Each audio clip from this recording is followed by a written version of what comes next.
તો hello friend, કેમ છો? હું છું સુમરા મહેબૂબ. આપણે જે પહેલાં ચાકડા ઉપર તપેલી બનતા જોઈએ તે આજે ફારૂકભાઈ આપણને ઘડીને બતાવવાના છે. તો ફારૂકભાઈ, અમારા મિત્રોને તપેલી ઘડીને તમે બતાવી શકો છો અત્યારે? હા, ચલો બતાવી દઈએ. તો મિત્રો જોવો છો, આ જે તપેલી જે આપણે ચાકડા ઉપર ઉતારતા જે જોઈ હતી ને એ જ તપેલી છે.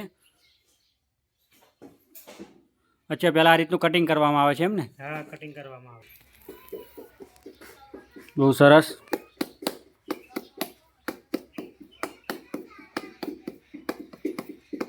તો ફારૂકભાઈ, તમે આજે અત્યારે કટિંગ કરો છો એનું કારણ શું? કટિંગ નીચેથી કરવું જ પડે છે? ડાયરેક્ટ ના ઘડી શકાય એમને? ના, કટિંગ કરવું પડે. એમને હલકી બનાવવી પડે અને ગોળ કરવી પડે નીચેથી. અચ્છા, ત્યાં માટી તમે વધારાની જે કટિંગ કરી નાખો એટલે એનો વજન કમ થઈ જાય એમ ને? વજન ઓછો થઈ જાય. અચ્છા અચ્છા, વજન ઓછો થઈ જાય એમ.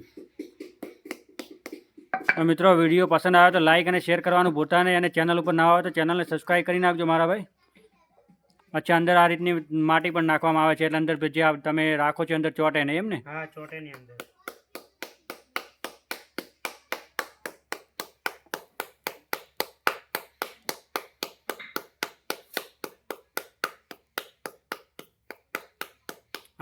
આના અંદર જે પેલું દહીં અને સબ્જી ને એવું બધું બનાવવામાં આવે ને? હા, આના અંદર બનાવવામાં આવે. દહીં જમાવવા માટે સબ્જી બી આના અંદર બનાવે છે. અચ્છા અચ્છા, એવું.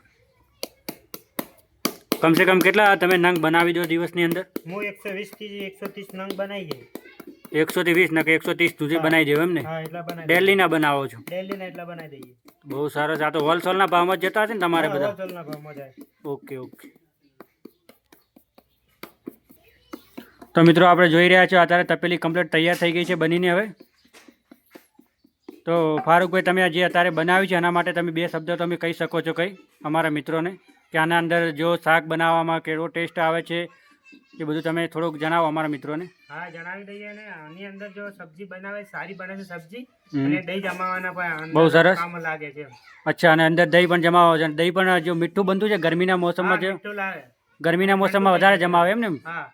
અચ્છા મિત્રો, તો અત્યારે ઉનાળો પણ આવી રહ્યો છે. જો ગરમીના મોસમમાં તમે જો માટીની જે પણ તમે હાંડી જોઈ રહ્યા છો મિત્રો, આની અંદર જો તમે દહીં જમાવશો ને તો બહુ ટેસ્ટી અને એકદમ મીઠું લાગશે.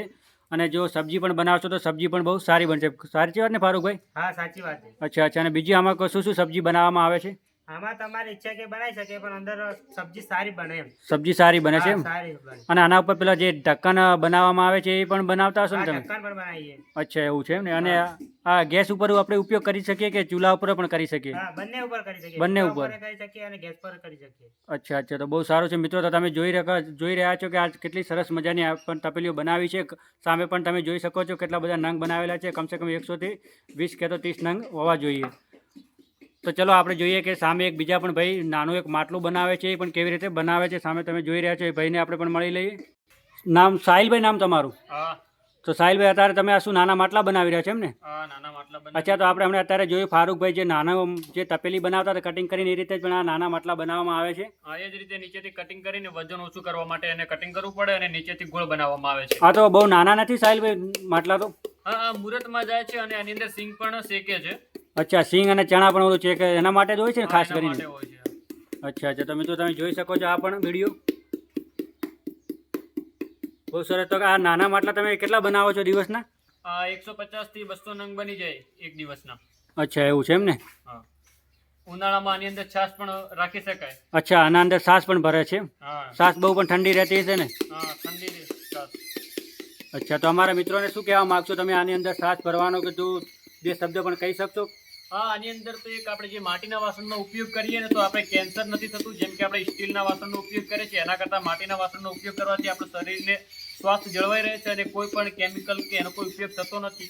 એના કારણે માટીનું વાસણ સારું ગણાય છે. એવું છે એમ ને? તો તમે મિત્રો જોઈ શકો છો અત્યારે આપણે નાનું માટલું પણ તૈયાર થઈ ગયું. બતાવજો સાહિલભાઈ, થોડું નજીક કરો. બહુ સરસ. તમે જોજો, આમ સીધું કરો, સીધું એને. સરસ. તો સાહિલભાઈ, આપણે આ વિડીયો બની ગયો છે. તો હવે તમે અમારા મિત્રોને શું કહેવા માગશો? વિડીયોને લાઇક અને શેર કરવાનું કહેશો કે નહીં કહો? હા, આ વિડીયોને દોસ્તો શેર કરજો અને ચેનલ પર પહેલી વાર આવ્યા હોય તો સબસ્ક્રાઇબ કરજો. અને આ માટીના વાસણ બહુ ઉપયોગી છે દોસ્તો, એના માટે શેર અને લાઇક જરૂર કરજો.